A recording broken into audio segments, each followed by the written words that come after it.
আষাঢ়ী পূর্ণিমা 2026 সালে যে 3 মাসের বর্ষাব্রত আজকে আষাঢ়ী পূর্ণিমা উদযাপনের মধ্য দিয়ে শুরু হতে যাচ্ছে। অষ্টমী অমাবস্যা পূর্ণিমা সর্বমোট 13টি উপসৎসী প্রতি বছর আপনারা পালন করতে পারেন। আষাঢ়ী পূর্ণিমার মাধ্যমে শুরু হওয়া 3 মাসের বর্ষাবাস আশ্বিনী পূর্ণিমা তথা প্রবরণা পূর্ণিমা দিনে সমাপ্ত হয়ে থাকে এবং আগামী প্রতি শুক্রবার যেটাকে আপনারা স্থানীয় ভাষায় বরফাদান বলেন, এই প্রবরণা প্রতি শুক্রবার উদযাপনের মাধ্যমে 26 সালে বর্ষাবাস হওয়া পালন সম্পন্ন হবে। তবে আজকে 3 মাসের প্রথম দিন এবং একই সাথে পূর্ণিমাকে ঘিরে ভারী বৃষ্টিপাত হচ্ছে। শুধু এখানে নয়, দেশের অনেক জায়গাতে এমনকি বন্যাও হচ্ছে। একই সময়ে ভারী বৃষ্টিপাত হচ্ছে এবং হয়তো আরো কয়েকদিন থাকবে।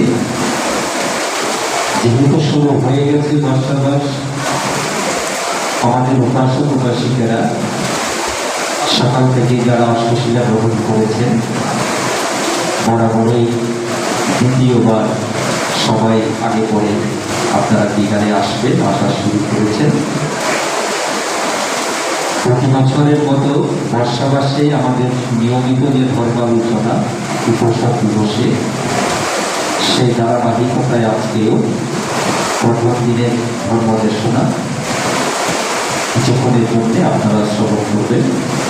তো যারা এসেছেন দৃষ্টি বাদল মাথায় নিয়ে আপনাদের এই ধর্ম চেতনা এবং ধর্ম শ্রবণের প্রতি আপনাদের যে শ্রদ্ধা এবং যে অনুরাগ, আপনাদের এই চেতনাকে সাধুবাদ জানাচ্ছি।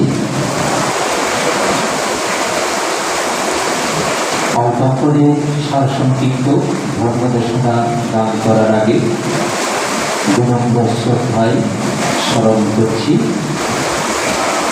আমার পরম পূজনীয় আরাধ্য গুরুদেব আমানন্দ ব্রহ্মচারী, শুদ্ধাচারী, বিনয়াচার্য পণ্ডিত কবর প্রতিষ্ঠাদ বড়ভান থেকে গুরুদেবকে নতশিরে বন্দনা করছি, শ্রদ্ধা নিবেদন করছি।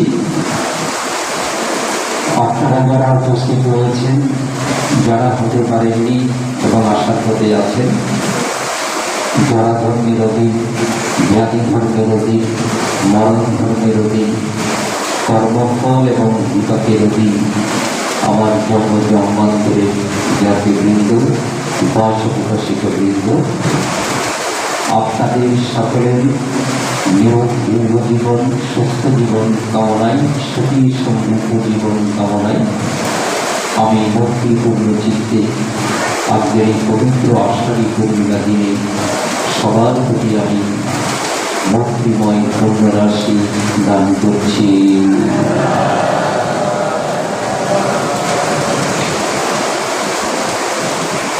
উপাসক উপাসিকা বৃন্দ, আজকে অনেকগুলো স্মৃতিময় ঘটনা আছে আষাঢ়ী পূর্ণিমা দিনে। এই ঘটনাগুলো নিয়ে অনেকবার প্রতি বছর বর্ষাবাস আসলে পরে আপনারা দেশনা শোনেন, আমি অনেকবার বলেছি। আজকে শুধু কি কি ঘটনা আষাঢ়ী পূর্ণিমার দিনে ঘটেছিল শুধু নামগুলো নেব, বিস্তারিত আলোচনায় যাব না। আজকে ঘোষণা করব অন্য বিষয় নিয়ে। প্রথমে একবার শুনে রাখুন, আজকে এই আষাঢ়ী পূর্ণিমার তিথিতে ভক্তের জীবনে কি কি ঘটনা ঘটেছিল। জন্ম থেকে বুদ্ধলাভ থেকে ধর্মপ্রচার পর্যন্ত কোন কোন ঘটনা আজকের দিনে ঘটেছিল সেগুলো একবার স্মরণ করব, নাম নেব, আপনারাও শুনবেন। আষাঢ়ী পূর্ণিমার দিন আজকে এতই গুরুত্বপূর্ণ আমাদের বন্ধুদের জন্য। প্রথমত, যার ধর্ম লাভ করে 2500 বছর পরে এসেও আমরা এই নির্বাণমুখী কৃষ্ণাক্ষয়ী বিমুক্তি ধর্ম আচরণ করার সুযোগ আমরা লাভ করেছি। এটা কখন সম্ভব হয়েছিল? ভগবান বুদ্ধের জন্ম হয়েছিল বলেই, প্রতিশ্রুতি হয়েছিল বলেই আমরা এই ধর্ম লাভ করতে পেরেছি। আজকের দিনে যিনি রাজকুমার সিদ্ধার্থ মাতৃগর্ভে তিনি আগমন করেছিলেন, ধর্মীয় পরিভাষায় এটাকে বলা হয় প্রতিশ্রুতি গ্রহণ করা। এখানে শুধু একটা লাইন আপনাদেরকে জানাতে চাই, অনেকে হয়তো সেটা খেয়াল করেননি।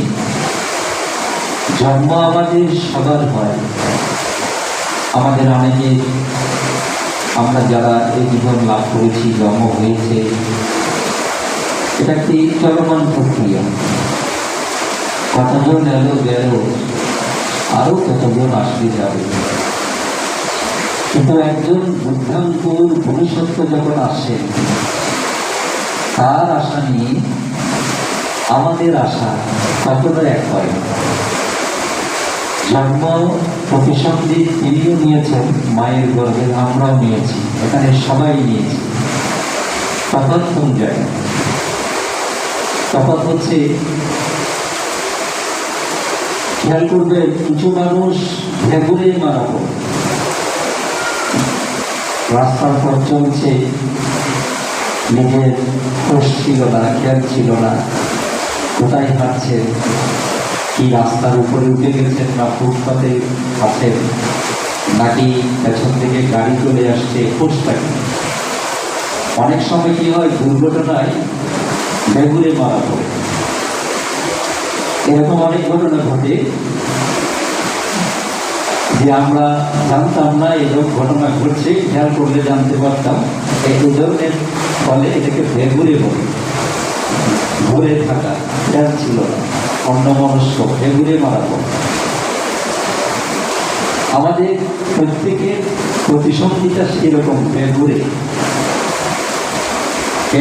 থেকে এসেছি, কোন লোক থেকে, কোন জগৎ থেকে কর্মফল ঘুরতে ঘুরতে চলতে হয়ে কোনো না কোনো মায়ের গর্ভে আমরা প্রতিসন্ধি লাভ করার সৌভাগ্য নিয়েছি।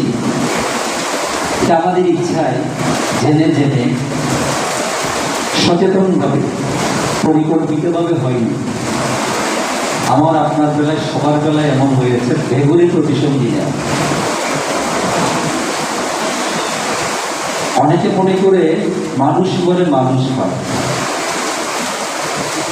একেবারে ভীষণ ধরনের ভুল ধারণা। মানুষ মরে আবার মানুষ হয়, আবার মরে আবার মানুষ হয়, এরকম যদি ঘটতো তাহলে তার কথাই ছিল না। এরকম কখনো ঘটে না। পৃথিবীতে একদিনে যত ছোট কীট পতঙ্গ, ছোট ছোট প্রাণী জন্মগ্রহণ করে,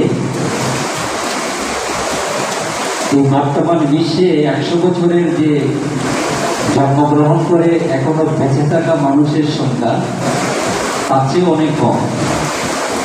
জলে স্থলে আকাশে যত আমাদের দেখা অদেখা ছোট বড় প্রাণী প্রতিদিন জন্মগ্রহণ করে, তাদের তুলনায় সারা পৃথিবী জুড়ে যে 800 কোটি মানুষ, তাদের তুলনায় বেশি না একদিনে জন্মগ্রহণ করে। তাহলে মানুষ পরে মানুষ হচ্ছে কই? এবং বুদ্ধ যে ব্যাখ্যা দিয়েছেন, তত দীর্ঘত পাড়ি দিয়ে মনুষ্য জীবন লাভ করা যায়, এই ব্যাখ্যা যদি হেঁটে যায় তাহলে দেশনা সেদিকে যাবে। একে নিয়ে আলাদা একবার দেশনা করবো, পরে আজকে সেদিকে যাব না। কিন্তু এটা ঠিকঠাক মনে রাখেন, এমন কোনো নিশ্চয়তা নাই যে আগের জন্মে আমরা মানুষ ছিলাম, এখনো মানুষ হয়েছি, মারা গিয়ে আবার মানুষ হব, এমন ভাবার কোনো কারণ নেই। তাহলে একটু জেনে রাখুন, ভক্ত যে 31 লোকভূমির কথা বলেছেন, ভাগ ভাগ করে ব্যাখ্যা দিয়ে দেখিয়েছেন। নিচ থেকে শুরু করি, 4টি অপায়: প্রেত, তীর্য, নরক, অসুর। মানুষের মতো এরকম 4টি জগৎ আছে। নরকে নারকীয়রা থাকে, প্রেতলোকে প্রেতরা থাকে, প্রেমীরা থাকে, তারপরে তীর্য ফুলে তীর্য প্রাণীরা থাকে, অসংখ্য ধরনের তীর্য প্রাণী। অসুর ফুলে অসুরেরা থাকে, যক্ষরা থাকে। আমাদের যেমন এই মনুষ্য জগৎ, তাদেরও নিজস্ব নিজস্ব জগৎ আছে, বিচরণ আছে, জীবনধারা আছে। আমাদেরটা এইরকম, তাদেরটা তাদের। এই 4টি অপায়, এগুলাকে দুর্গতিভূমি করেছে। এর নামই হচ্ছে দুর্গতিভূমি। কেন? শুধুমাত্র যে পাপ করেছে, অপসর করেছে কোনো না কোনো জন্মে, সে দুর্গতি, সে পাপের ফল ভোগ করার জন্য সেখানে উৎপন্ন হয়, যেখানে এক মুহূর্তের জন্য কোনো সুখ অনুভূতি নাই, শুধু দুঃখ আর দুঃখ, দুর্গতি আর দুর্গতি ভোগ করার জন্য সেখানে কর্মদোষে জন্মগ্রহণ করে। এই কারণের নামে হচ্ছে দুর্গতিভূমি। দুর্গতি ভোগার জন্য সেখানে জন্ম, নামই দুর্গতিভূমি। তারপরে 6টি স্বর্গ। একটি মনুষ্যলোক যেখানে আমাদের মানুষের জন্ম হয়, এটি স্বর্গের অংশ। 6 স্বর্গের দেবতারা থাকে, মনুষ্যলোকে মানুষেরা থাকে। খেয়াল করবেন, এটাও স্বর্গের অংশ।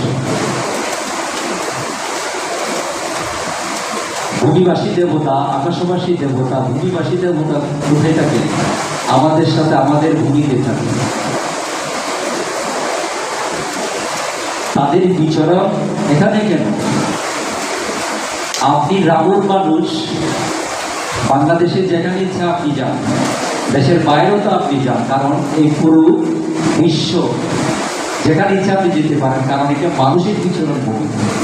তাই আপনি যান, তাই আপনি ভারতে যান, বাংলায় যান, শ্রীলঙ্কায় যান, আমেরিকায় যান, ইউরোপ মহাদেশে, আফ্রিকাতে যান, পৃথিবীর যেখানে ইচ্ছা আপনি যাচ্ছেন, কারণ সেখানেও মানুষ থাকে। তাদের খাদ্য অভ্যাস, জীবন ধারণ, চলাফেরা, ভাষা ভিন্ন ভিন্ন হতে পারে, তারাও কিন্তু মানুষ। মানুষের কাছে মানুষ যায়, মানুষের কাছে মানুষ আসে। সারা পৃথিবীর মানুষ বাংলাদেশে আসে, বিশেষ করে দক্ষিণ প্রান্তে সৈকতের জন্য আসে। কেন? এটাও মানুষের বাসভূমি, তাদেরগুলোও মানুষের বাসভূমি, শুধু সীমারেখা কথা। 6টি স্বর্গের মধ্যে মনুষ্যভূমিও স্বর্গের অংশ। মানুষ চাইলেই স্বর্গে যেতে পারে না, অনেক কারণ, জীবিত কারণ। কিন্তু দেবতারা তো পাচ্ছে, তাদের যে দিব্য শক্তি থাকে, দেবশক্তি থাকে, তারা মনুষ্যকে বিচরণ করতে পারে না। সেখান থেকে মানুষকে দেখতে চাইলে মানুষকে দিব্য চোখে অবলোকন করতে পারে না। কেউ মারা গেল, মারা গিয়ে স্বর্গের বিমানে উৎপন্ন হওয়ার মতো কর্ম করেছিলেন, উৎপন্ন হয়েছেন। সেখান থেকে বিমানে বসে মর্তলোকে যাদের রেখে গেলেন, মা বাবা, ভাই বোন, স্বামী বা স্ত্রী, শ্বশুর শাশুড়ি, পুত্রবধূ, যে হোক না কেন, তিনি যদি অবলোকন করে দেখতে চান তারা কোথায় আছে, কেমন আছে, তিনি জানতে পারবেন। কিন্তু আমি আপনি পাচ্ছি না। তারা সেই উপপাদিক সত্য, তারা যে দিব্য জীবন লাভ করে, দেবতাদের যে বৈশিষ্ট্য, যে শক্তি তারা প্রাপ্ত হয়, সেখানে জন্ম নেওয়ার কারণ। মনুষ্য লোকে আসার কারণে মানুষ যেমন বিবেক পায়, বুদ্ধি পায়, চিন্তা শক্তি পায়, কিন্তু তির্য প্রাণী বিবেক পায় না, চিন্তা শক্তি পায় না। হতে পারে হাতি অনেক বড়, বনের রাজা সিংহ অনেক বড় প্রাণী হতে পারে, তার চিন্তা শক্তি নাই, তার বিবেক নাই, সে ধর্ম চিন্তা করতে পারে না। সে ঘুমাবে, খিদে লাগলে অন্যকে ধরে খাবে, এসব হচ্ছে তার কাজ। সে জানেই না যে অন্যকে মেরে, অন্যকে খেলে সে পাপ করে, এটা সে বুঝে না। তার বিহারও লাগে না, তার ধর্মও লাগে না, কিছু লাগে না। তারাও কিন্তু জন্ম নিয়েছে মনুষ্যলোকে, কিন্তু তাদের এত কিছু নাই। কিন্তু মানুষ কম বেশি বিবেক পায়, জন্মের পরে চিন্তা শক্তি পায়, বুদ্ধি বিবেচনা পায়, এবং সে যদি মানুষের সাধনা করে, সে এমন প্রজ্ঞা লাভ করে, মানসিক শক্তি লাভ করে, যার কারণে মানুষ দেবতা হয়ে যায়, দেবী হয়ে যায়, অরহত হয়ে যায়, বুদ্ধ হয়ে যায়। মনে রাখবে, মানুষ অরহত হয়, সবকিছু বুদ্ধ হন, দেবতা বুদ্ধ হন। মানুষের এত শক্তি, মানুষ এত মহান, সে কারণে মনুষ্যলোক এত মহান, যার দেবলোকের চেয়েও বড় করে দেখিয়েছেন বুদ্ধ বিভিন্ন জায়গায়। তাইলে এটা স্বর্গের অংশ, সরাসরি বর্ণনা আছে। 7 কামশুবতী ভূমি, 6টি স্বর্গ, 1টি মনুষ্যলোক। তফাৎ হচ্ছে দেবতারা দেবতাদের জায়গায়, তাদের 6 স্বর্গের মধ্যে থাকে, মানুষেরা মানুষের জায়গায় থাকে, মর্তলোকে থাকে। তাদের আলাদা কিছু বৈশিষ্ট্য থাকার কারণে তারা মানুষকে বুঝতে পারে, বিচরণ করতে পারে মর্তলোকে। মানুষ ইচ্ছে হলে বিনা শক্তিতে, বিনা রীতিতে, দিব্য শক্তি না থাকলে স্বর্গে যেতে পারে না। কিন্তু মুদ্গালায়ন ভাবতে পারতেন। মুদ্গালায়ন ভাবতে যখন ইচ্ছে হতো, তিনি স্বর্গ থেকে ঘুরে আসতেন যে কোনো স্বর্গ। মানুষের মধ্যে অনেকে যে মনে করে, আমি কাজ করতে করতে, ঘরে থাকতে থাকতে আমি একটু কেমন জানি একটু বিরক্ত হয়ে গেছি, আমি একটু বাইরে থেকে ঘুরে আসি। বা অনেকে নিজের এলাকা থেকে বাইরে যাচ্ছে। কক্সবাজারের মানুষ ঢাকা, চট্টগ্রামে নানান জায়গায় যাচ্ছে, রাজধানীর মানুষ কক্সবাজার আসছে, দেশের বাইরে থাইল্যান্ড, সিঙ্গাপুর নানান জায়গায় যাচ্ছে, একটু নিজের মতো করে সময় কাটানোর জন্য। সে চাইলেই যেতে পারছে। মুদ্গালায়নের যখন ইচ্ছে হতো, তিনি স্বর্গের মধ্যে ঘুরে আসতেন, যে কোনো স্বর্গে গিয়ে তিনি ঘুরে আসতেন, এবং এসে সেখানে যা দেখতেন বুদ্ধের সাথে আবার আলোচনা করতেন। কিন্তু সবাই মুদ্গালায়ন হতে না পারার কারণে, সেই ক্ষমতা না থাকার কারণে আমাদের পক্ষে, কারোর পক্ষে আর এটা সম্ভব না। সম্ভব ফলে তিনি যেমন প্রমাণ পেয়েছেন প্রত্যক্ষদর্শী, যে কেউ সেটা তার দ্বারা সম্ভব হবে। কিন্তু দেবতাদের মধ্যে যে সমস্ত শক্তি থাকে, দিব্য শক্তি থাকে, সেটা তারা প্রয়োগ করে, ব্যবহার করে তারা মন্ত্রকে বিতরণ করতে পারে। আর ভূমিবাসী দেবতা যারা আছে, অল্প সময় দীর্ঘ সময়ের জন্য জন্মগ্রহণ করে ভূমিকে কেন্দ্র করে থাকে, মানুষের দৃষ্টির অভিসরে তারা ভূমিতেই থাকে। এই কথাগুলো বলার মূল কারণ হচ্ছে, এই মনুষ্যরূপ হচ্ছে 6টি স্বর্গের অংশ, এটা সহ 7 তামসরূপী। আরো একটু তফাৎ আছে। 6টি স্বর্গের মধ্যে যারা পূর্ণ বলে দেবদেবী হয়ে দেবপুত্র দেবকন্যা হয়ে জন্মগ্রহণ করে, প্রত্যেকটা বর্ণনা আছে, কি করে হয়, কারা হয়, কেন হয়, কিভাবে হয়, কিভাবে উৎপন্ন হয়, কিভাবে যুক্ত হয়, চুল ছাড়া বিশ্লেষণ আছে, বলতে বলেছেন। এখানে তফাৎ হলো 6টি স্বর্গের মধ্যে যারা উৎপন্ন হচ্ছে তারা শুধু দুঃখ সুখ করবে, তাদের দুঃখ কষ্ট, মানুষেরা যেভাবে নানা ধরনের দুঃখ পাচ্ছে জীবনযাপনে, সে ধরনের কোনো দুঃখ তাদের এক মুহূর্তের জন্য তাদের কাছে যায় না, তারাও অনুভব করে, শুধু দুঃখ সুখের অনুভব থাকে। এই কারণে নাম হচ্ছে সুগতি ভূমি। সুগতি ভূমি দুঃখ ভোগ করার জন্য ওখানে যায় না, দুঃখ ভোগ করার জন্য দুর্গতি ভূমি চতুর হয়। কোন জন্মে বা মনুষ্য বলে পূর্ণ করেছে, দেবলোক উৎপন্ন হয়েছে, দুঃখ সুখ ভোগ করার জন্য সেখানে উৎপন্ন হয়েছে। মানুষের সাথে মনুষ্যের সাথে যে তফাৎ, মৌলিক পার্থক্য যে কয়েকটা আছে, তার মধ্যে আরেকটা হচ্ছে, মানুষ এখানে শুধু এক নাগারে দুঃখ পায় তাও না, সুখ পায় তাও না, দুঃখ পায় সুখও পায়, দুঃখ অনুভূতিও হয়, সুখ অনুভূতিও হয়। এখানে মানুষের উত্থানও হয়, পতনও হয়। এখানে ইতিবাচক নেতিবাচক পরস্পর বিপরীতমুখী দুটাই ঘটে, কিন্তু সেখানে একাধারে শুধু যে পুণ্য অর্জন করেছিলেন সেই পুণ্য দিব্য সুখ দিব্য বিমানে বসে বসে ভোগ করবেন। যে স্বর্গের যে আয়ু শেষ হলে আপনি সেখান থেকে চৌত হয়ে যাবে, চৌত হয়ে আবার যেখানে যাওয়ার সেখানে যাবে। কি করে যান, লক্ষণ কি? দিব্য জীবন, দেবজীবন, দেবী জীবন হারানোর আগে আগে কি কি বৈশিষ্ট্য তারা জানতে পারে, সেগুলো বর্ণনা তারা জানতে পারবে যে সে দিব্য বিমান থেকে চুত হয়ে যাবে, আয়ু শেষ, তখন কয়েকটি লক্ষণ সে জানতে পারবে, সেগুলো বর্ণনা আছে। এই কথাগুলো বলার কারণ হচ্ছে, এই যে চতুরপায় 7 কামসুগতি ভূমি মনুষ্যলোক সহ 11টি 20টি ব্রহ্মলোক বিভাগে বিভক্ত, 31টি জগৎ। বুদ্ধ 31টি জগতের কথা বলেন। 31টি জগৎ নিয়ে একটি চক্র যথেষ্ট নয়, এরপরে বোঝার জন্য বলছি। পরে পুরো বাংলাদেশের 64 জেলা, পরেও তারা বাড়ছে, কিন্তু 64 জেলা সবাই জানে। 64 জেলা নিয়ে বাংলাদেশ। ধরেন কক্সবাজার জেলা, এখানে 8টি উপজেলা নিয়ে কক্সবাজার জেলা, পরে আরেকটি বাড়িয়েছেন, এখন 9টি উপজেলা, কিন্তু আলাদা উপজেলা। আবার রামু উপজেলা নিয়ে যদি ধরেন, এখানে 11টি ইউনিয়ন, 11টি ইউনিয়ন নিয়ে রামু উপজেলা, সব মধ্যে ফতেকার করবো, আমরা সবাই ফতেকার করি। এইরকম 11টি ইউনিয়ন নিয়ে রামু উপজেলা হয়েছে, রামুর মতো আরো 9টি উপজেলা নিয়ে কক্সবাজার হয়েছে, কক্সবাজারের মতো আরো 64 জেলা নিয়ে পুরো বাংলাদেশ হয়েছে।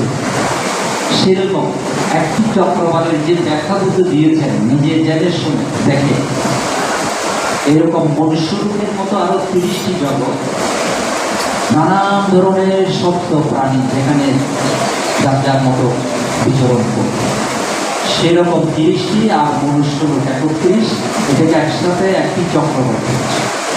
আমরা যেমন পৃথিবীর সব দেশ মিলে একটা বিশ্ব বলছি, বিশ্ব বিশ্ব বলে সমস্ত রাষ্ট্র 7 মহাদেশের সবগুলো চলে আসে, বিশ্ব যেমন বলা।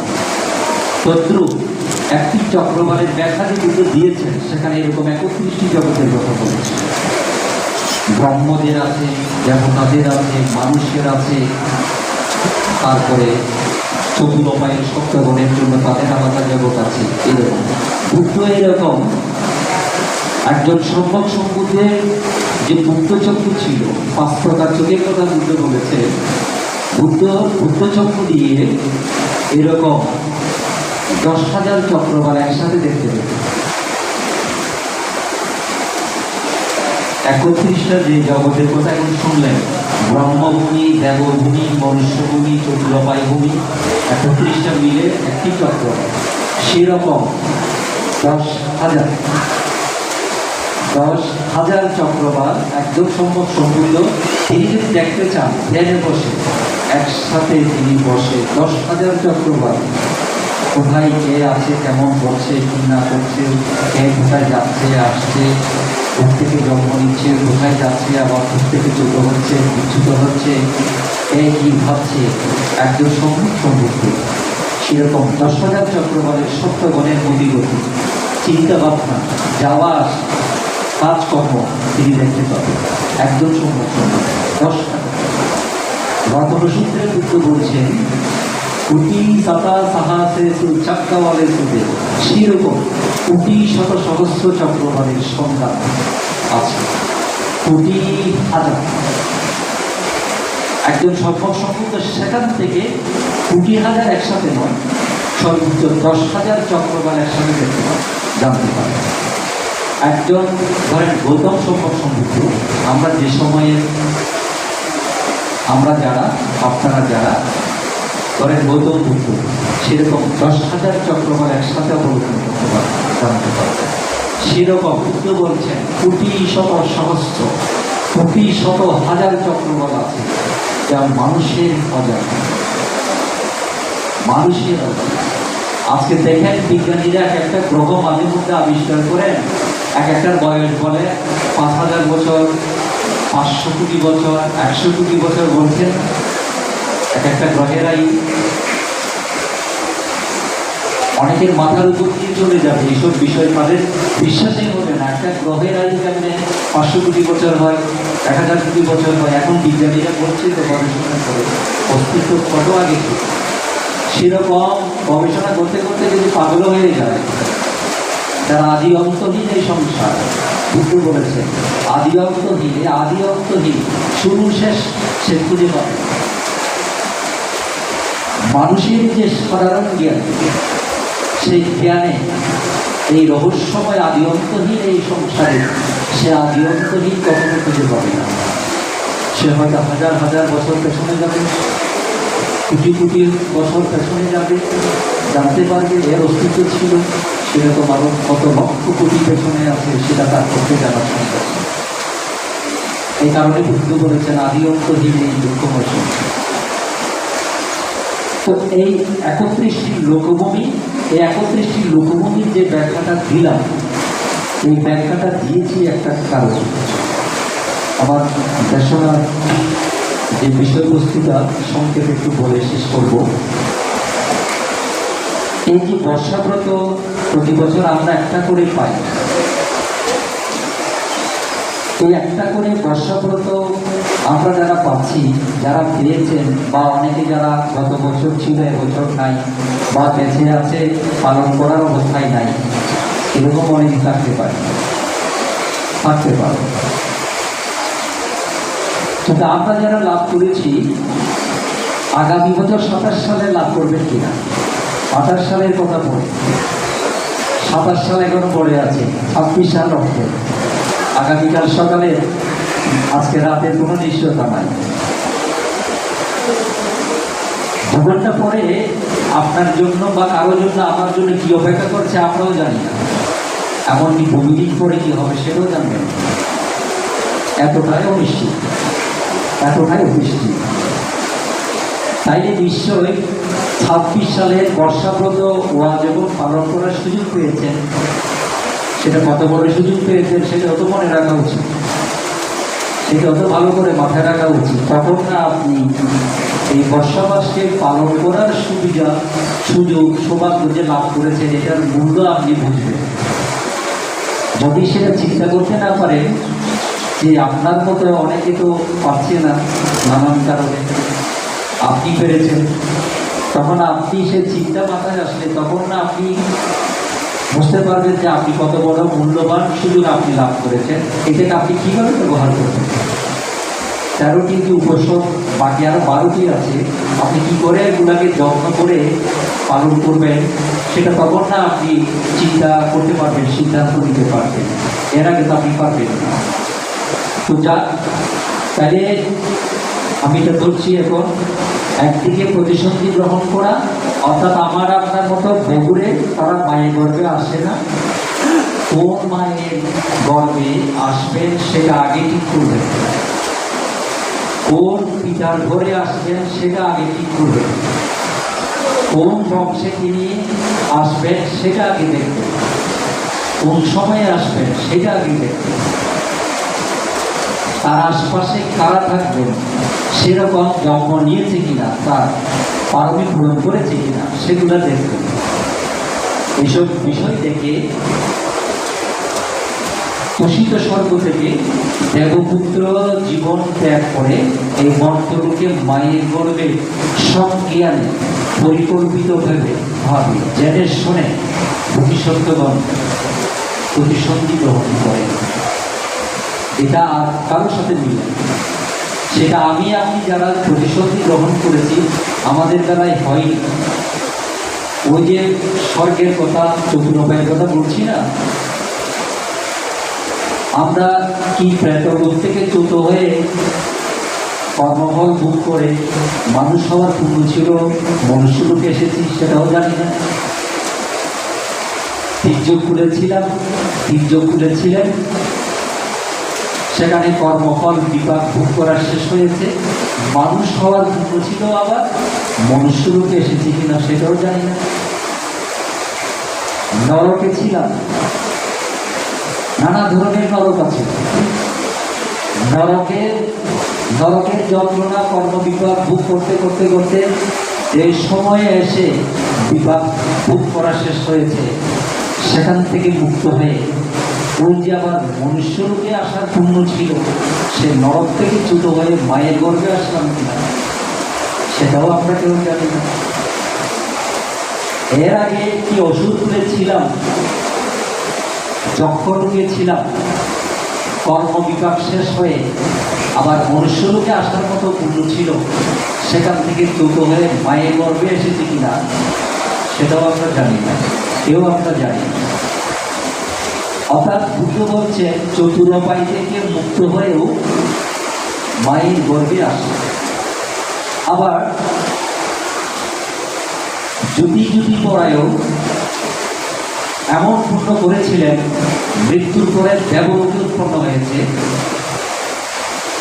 দিব্যসুখ ভোগ করার পরে দেবজীবন থেকে চ্যুত হওয়ার পরে মনুষ্যলোকে আসার মতো আবার পূর্ণ ছিল, সেখান থেকে চ্যুত হয়ে আবার মনুষ্যলোকে এসেছে। ভাববেন না সবার জন্য এভাবে হয়, সবার বেলায় এভাবে হয়, সেটা ভাবার কোনো কারণ নেই। যারা সেরকম অত্যধিক পূর্ণ করেছে, দেবলোকে গিয়ে ভোগ করার পরে শেষ হচ্ছে না, দেবসুখ ভোগ করেছে, আবার মনুষ্যলোকে আসবে, মনুষ্য সুখ ভোগ করবে, হয়তো সে দেব জীবন থেকে চ্যুত হয়ে দেবকন্যার জীবন চ্যুত হয়ে আবার মনুষ্যলোকে এসেছে। সেরকমও অনেকে থাকতে পারে, কেউ নিশ্চিত করে বলতে পারবে না। ব্রহ্মলোক থেকেও মনুষ্যলোকে আসে, তবে সেখানে কিছু বিষয় থাকে।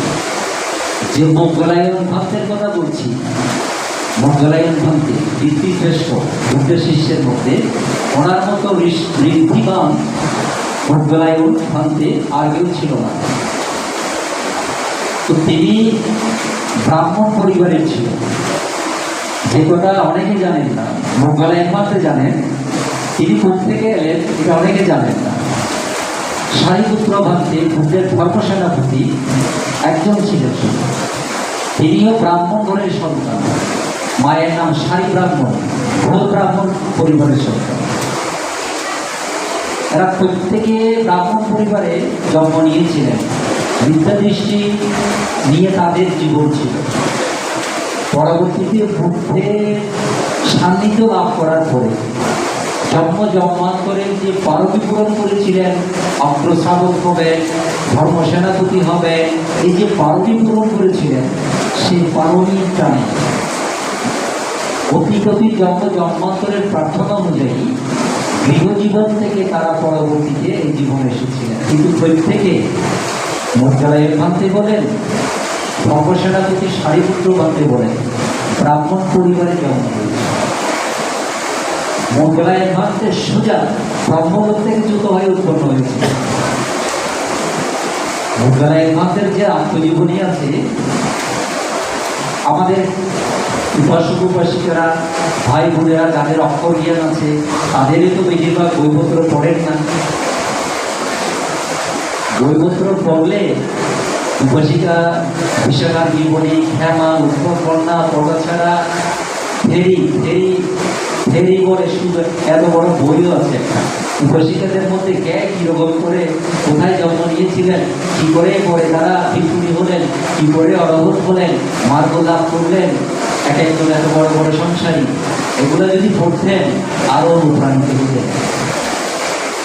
দুঃখজনক হলো আমাদের উপাসক উপাসিকারা অক্ষর জ্ঞান যারা আছে তিনিও পড়েন না, যার নেই তিনি তো পড়েনই। পড়লে বুঝতে পারতেন। এখন তো ভাবতেরা যা বলি হাতে তোলা, এর উপর করে আপনাদের নির্ভর করে থাকতেন।